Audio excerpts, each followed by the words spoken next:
Ante la pregunta ¿quiénes son los servidores públicos dentro de una estructura de poder dichamente democrática? A veces no se entiende quién es el servidor público. Entonces, dentro de una democracia, tenemos que primero retroceder un poco y ver si hay alguna diferencia entre lo que es un Estado y un gobierno. Entonces, el Estado a veces lo definen como esta forma eh, comunal de asociación, es más que todo una idea, ¿no? Es un grupo de personas los cuales comparten ciertos rasgos característicos que los unen y por ende esa idea es de Estado. Entonces, por ejemplo, culturalmente, ciertas tribus tienden a tener ciertas ideas comunes y entonces podrían formar un Estado. Por otro lado, el gobierno es la acción, ¿no? Es la organización de ese Estado para que sea funcional. Pero hay diferentes y hay muchas eh, formas de interpretarlo y puede variar dependiendo la historia sociocultural de ciertas regiones, pero digamos lo que es así, el Estado es esa idea y esa cosa que compartimos, puede ser también territorio y el gobierno es la estructura para hacer funcionar ese Estado comunitario.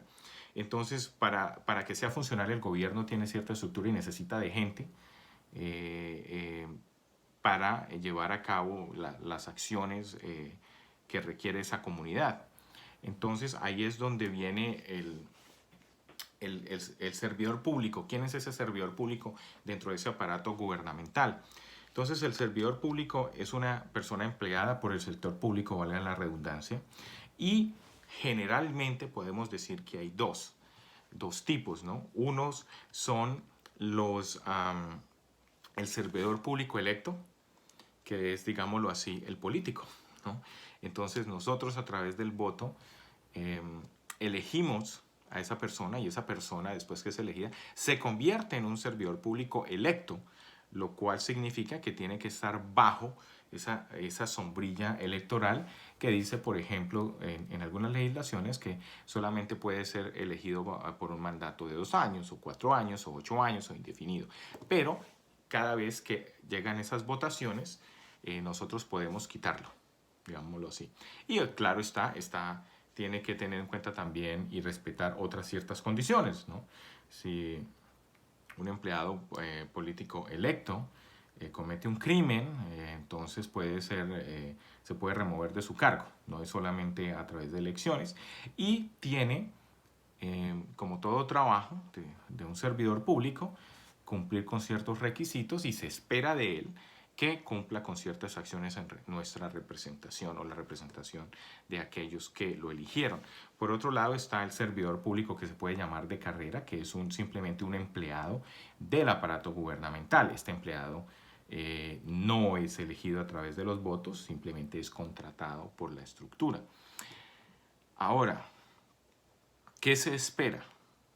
Entonces, se espera de los dos tipos de servidores públicos que cumplan con los mismos requisitos. Y ese es uno de los grandes inconvenientes que se tiene hoy en día en muchas democracias y el valor que se ha perdido especialmente los representantes o el servidor público electo, que no responde a ese trabajo que se espera que haga en bien de la comunidad, sino que viene y se convierte no en un representante de las personas que lo eligen, sino en un representante del partido que representa y esas ideas.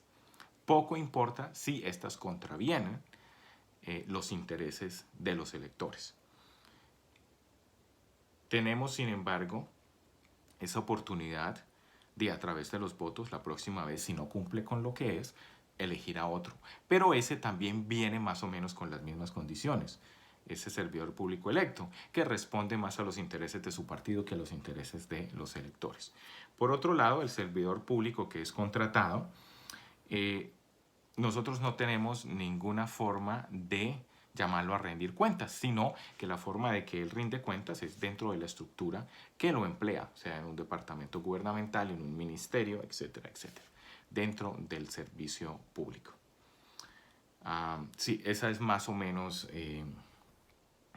un resumen de quiénes son los servidores públicos dentro de esa estructura de poder democrático. Sin embargo, y vale la pena recordar que aplica dentro de ciertos,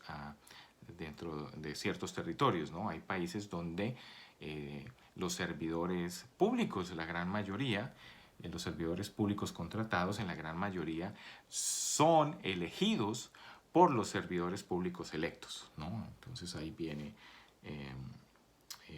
ya es una manera totalmente diferente, es una fotografía totalmente diferente.